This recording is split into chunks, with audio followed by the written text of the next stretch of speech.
के साथ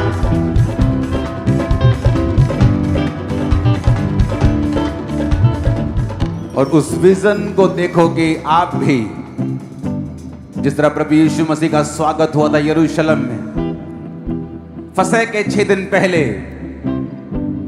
जब उनमें एक रिवायत थी, वचन था कि तुम मेमने को खाओगे। उससे 6 दिन पहले उन्हें मालूम नहीं था कि अब उन्हें मेमने खाने की जरूरत नहीं, क्योंकि परमेश्वर का निष्कलंक मेमना उनके लिए कुर्बान होने के लिए यरूशलेम प्रवेश कर चुका है। अपने हाथों को उठाओ, हिलाओ इन खजूर की डालियों को कि आप भी प्रभु यीशु मसीह का स्वागत अपनी जिंदगियों में, अपनी जिंदगी के एक एक हिस्से में, अपने परिवार में, अपने जीवन में कर रहे हैं। अपने खजूर की डालियों को हिला के कहें खुदा से कि खुदा बाप, मैं तेरा स्वागत करता हूं, मेरी जिंदगी में आए, मेरे जीवन में आए, मेरे परिवार में आए और अपना अधिकार करें। मेरा सब कुछ तुम्हारा है परमेश्वर, आपका है। मेरा फाइनेंस, मेरी ताकत, मेरा हर एक चीज, मेरी हर एक आशीष, सब कुछ आपका है खुदाबंद। मैं आपका स्वागत करता हूं अपनी जिंदगी में। उन खजूरों की डालियों को हिला के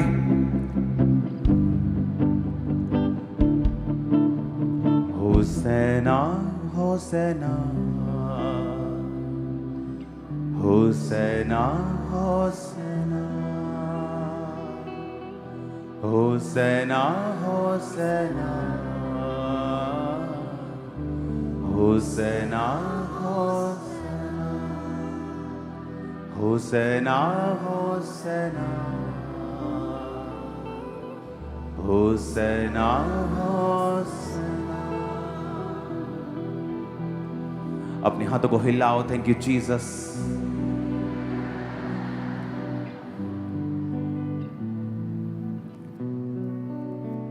मैं ये चाहता हूं कि हम इस वचन को पहले सुने और उसके बाद फिर से उन डालियों के साथ, जब आपको समझ आ जाए कि इनका मतलब क्या है, हम फिर से उसका स्वागत करें अपनी जिंदगियों में। उठाओ अपने हाथों को, अपने घुटनों के बाहर बैठ जाओ और ये दर्शन देखो अपने मन में कि प्रभु यीशु मसीह यरूशलेम में प्रवेश कर रहे हैं और आप भी उसी भीड़ में मौजूद हैं और मैं भी, जो उसका स्वागत करने के लिए तैयार हैं। लेकिन याद रखो, उस भीड़ में जितने लोग यीशु मसीह का स्वागत कर रहे थे, सारे उसे वो मसीहा समझ के स्वागत नहीं कर रहे थे जो वो सच में था। कुछ लोगों को यह बात मालूम थी और कुछ को नहीं। इसलिए अपने हाथों को उठाओ इससे पहले कि हम स्वागत करें जीसस क्राइस्ट का अपनी जिंदगियों में। हमें यह मालूम हो कि हमें किस हार्ट के साथ, किस आत्मा के साथ, किस हृदय के साथ हमें परमेश्वर का स्वागत करना है। कहो खुदाबंद, आज जो वचन मैं सुनूं मेरी जिंदगियों में ये 100 गुना फलों को लेके आए। फिर से कहो परमेश्वर से, फिर से कहो ऊंची आवाज में, आज जो वचन मैं सुनूं मेरी जिंदगी में ये 100 गुना फलों को लेके आए। अपने हाथों को उठाकर प्रार्थना करेंगे।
ऊंची आवाज में प्रार्थना करेगी, परमेश्वर आपको छुए इन वचनों के दौरान,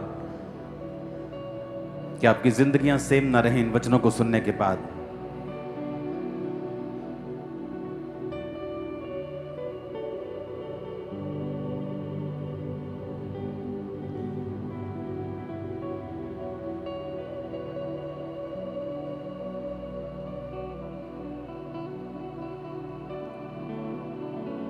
अपने हाथों को उठाएंगे।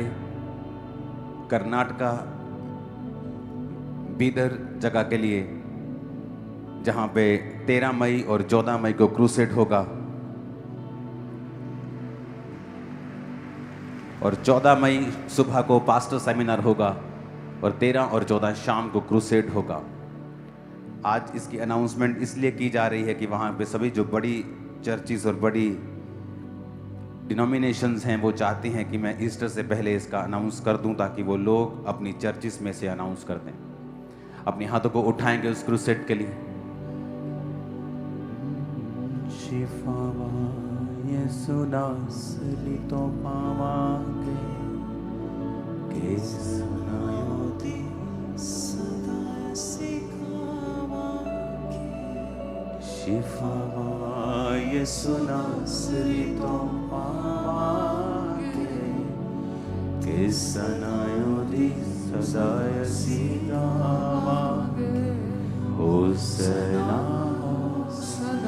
अपने हाथों को उठाएंगे। पिता, तेरी सामर्थ, तेरा अभिषेक वहां कार्य करे खुदाबंद। लाखों लोग बचाए जाएं।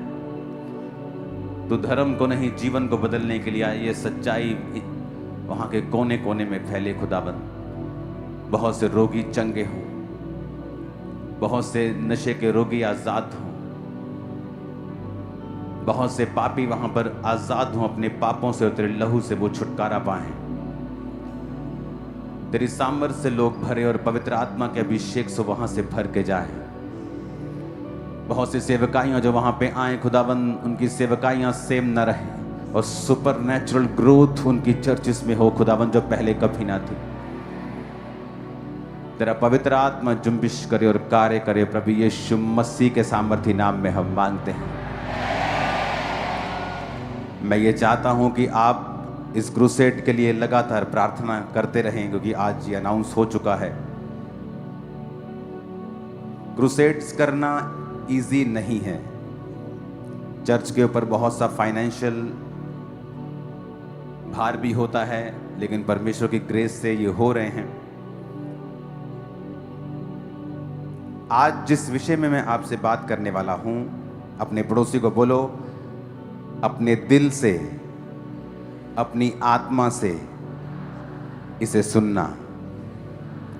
फिर से बोलो अपने पड़ोसी को, अपने दिल से, अपनी आत्मा से इसे सुनना। आमीन।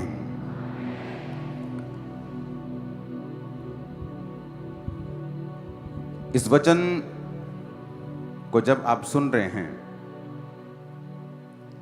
मैं ये चाहता हूं कि हमें पूरा इसका सिनेरियो मालूम हो कि ये कहां से शुरू हुआ, क्यों हुआ, आज उसकी महत्वता क्या है।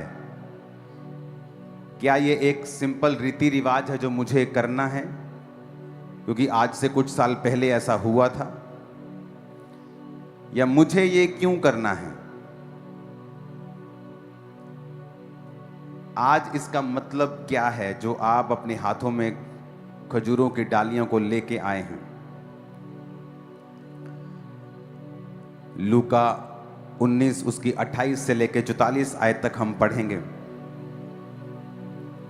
जीसस क्राइस्ट के जन्म के 500 के करीब साल पहले एक भविष्यवाणी हुई थी, जकरिया 9 उसकी 9 आयत में।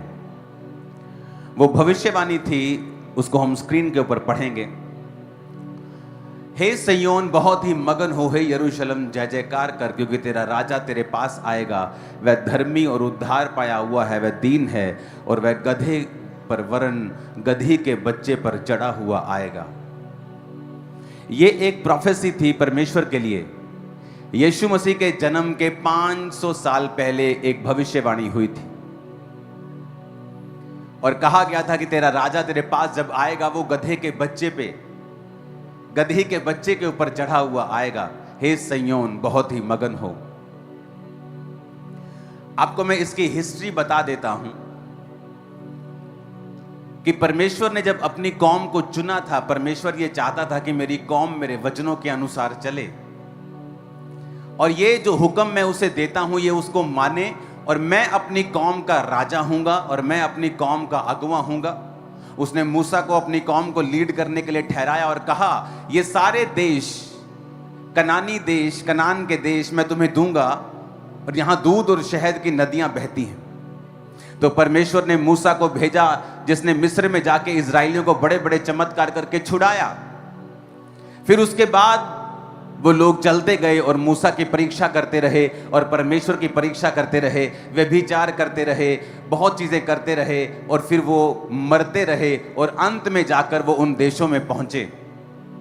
उन देशों में जब वो पहुंचे तो उन देशों की रीति के अनुसार चलने लगे, क्योंकि परमेश्वर ने कहा था जब तुम कनान पर कब्जा कर लेना तो किसी को भी उनको रखना मत, सब नाश कर देना। लेकिन बाइबल कहती है उन्होंने परमेश्वर के वचनों को तोड़ा और अपने घर में नौकरी करने के लिए, अपने खेतों में नौकरी करने के लिए उन्होंने कुछ लोगों को रखा, और वो लोग जो दूसरे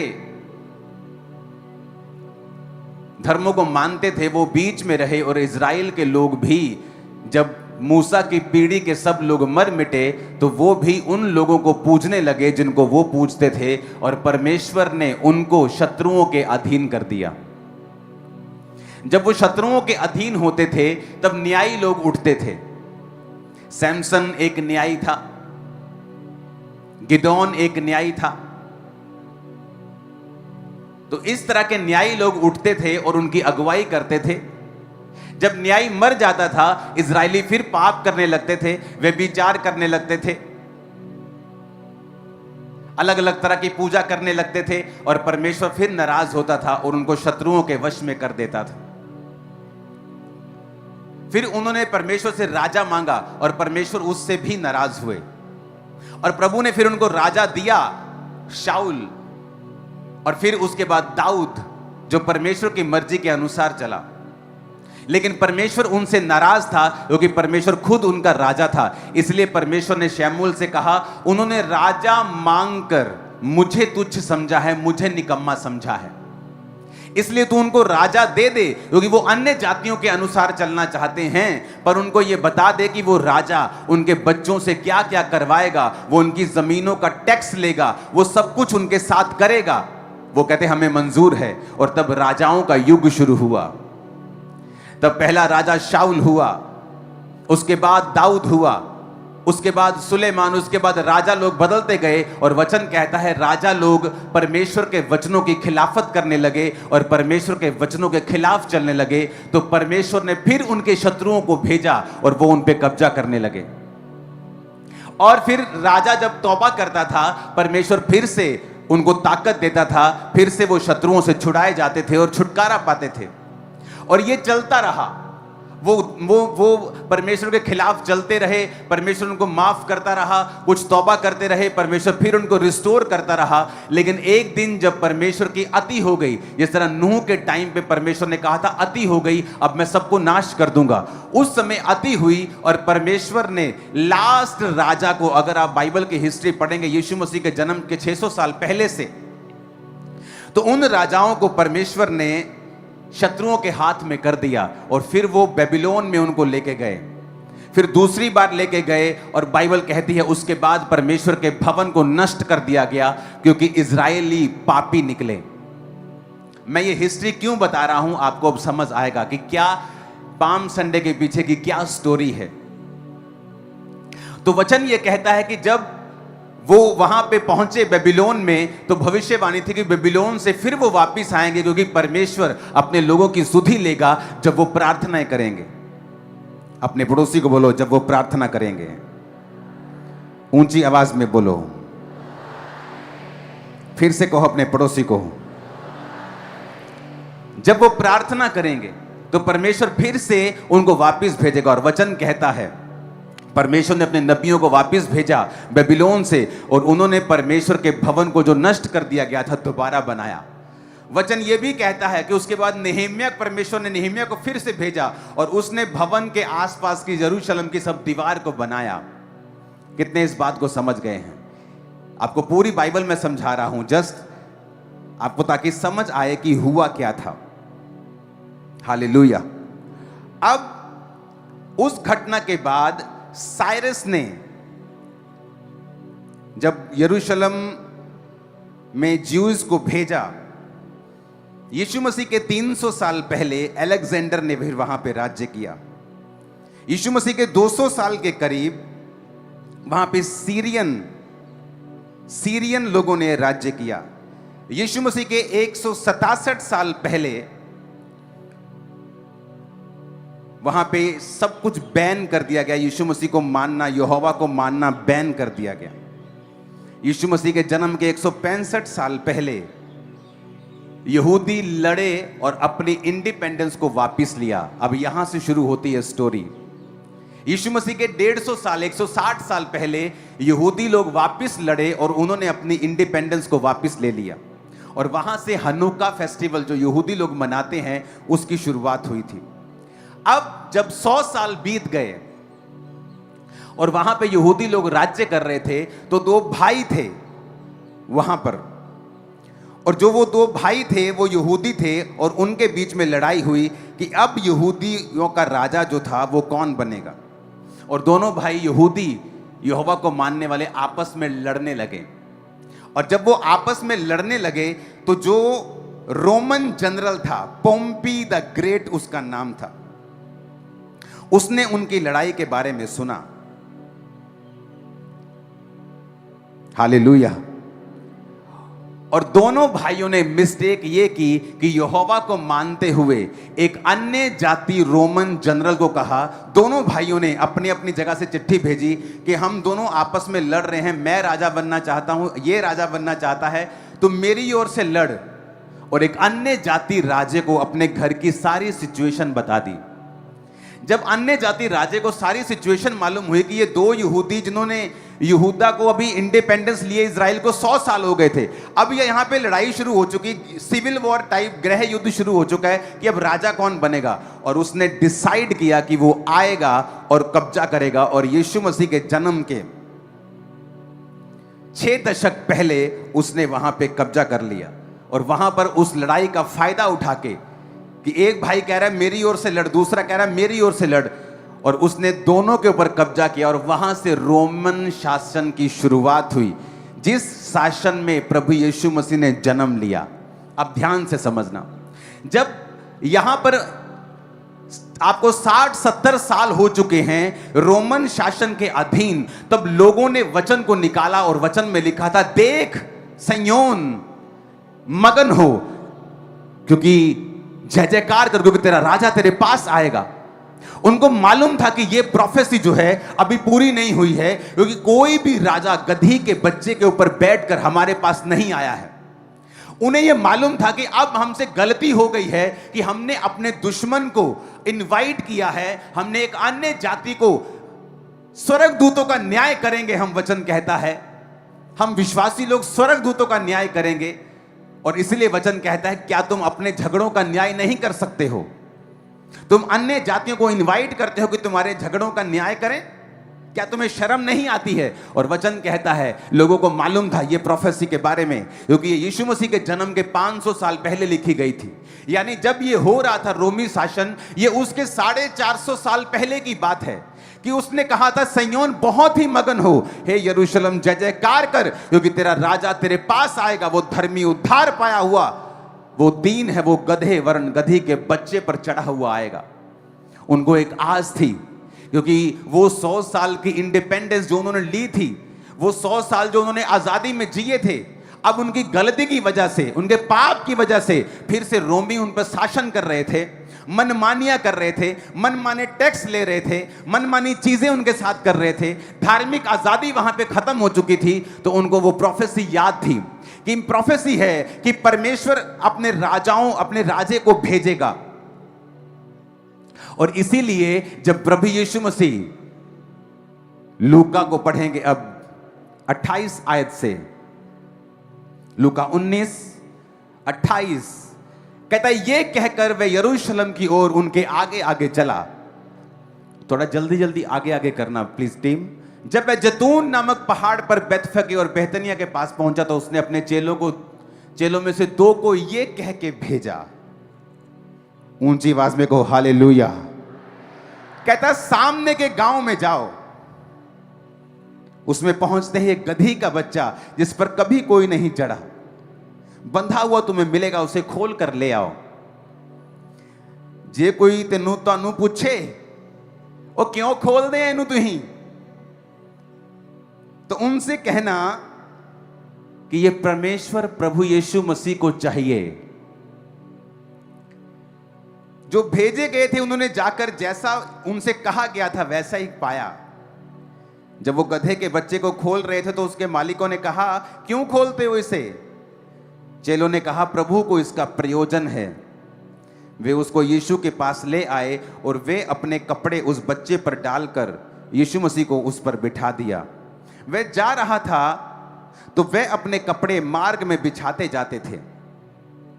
निकट आते हुए जब वह जैतून पहाड़ की ढलान पर पहुंचा तो चेलों की सारी मंडली उन सामर्थ के कामों के कारण जो उन्होंने देखे थे आनंदित होकर बड़े शब्द से परमेश्वर की स्तुति करने लगे।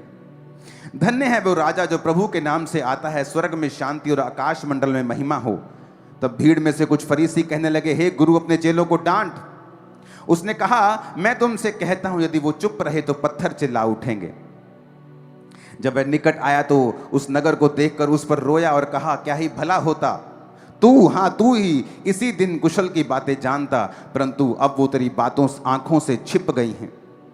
क्योंकि वो दिन तुझ पर आएंगे कि तेरे बैरी मोर्चा बांधकर तुझे घेर लेंगे, चारों ओर से तुझे दबाएंगे और तुझे और तेरे बालकों को जो तुझ में है मिट्टी में मिलाएंगे और तुझ में पत्थर पर पत्थर भी ना छोड़ेंगे, क्योंकि तूने उस अवसर को जो तुझ पर कृपा दृष्टि की गई थी ना पहचाना। अब यहां पर प्रभु यीशु मसीह ने कहा, जाओ और सामने के गांव में जाओ और वहां पे तुम चौक में जाओगे तो गधी का बच्चा है तुम्हें बंधा हुआ मिलेगा। और जब तुम उसको कुछ मत पूछना किसी से किसका बच्चा है, मालिक को मत ढूंढना, सीधा उसको खोलना शुरू कर देना। जैसे तुम खोलोगे तुम्हें लोग पूछेंगे, इस बच्चे को क्यों खोलते हो, कौन हो तुम? तो तुम उनको कह देना कि मुझे ये चाहिए बच्चा, मुझे प्रभु को इसका प्रयोजन है। और जब वो गांव में पहुंचे और बच्चे को खोलने लगे, जैसे ही खोलने लगे यीशु मसीह ने जो कहा था वो पूरा हुआ और मालिक की आवाज आई, ए क्यों खोल दे इनू, और प्रभु नु चाहिए भाजी। यीशु मसीह ने भेजा था, जाओ ले जाओ, क्योंकि वचन में लिखा था कि हे सिय्योन बहुत ही मगन हो, जय जयकार कर, क्योंकि तेरा राजा तेरे पास आएगा, गधी के बच्चे पर चढ़ा हुआ आएगा। यीशु मसीह के जन्म के 500 साल पहले यह प्रोफेसी थी और वचन कहता है जब प्रभु यीशु मसीह उस गधे के बच्चे पर चढ़े हुए यरूशलेम में प्रवेश कर रहे थे तो लोग, अब वहां पर 2 किस्म के लोग थे, याद रखना।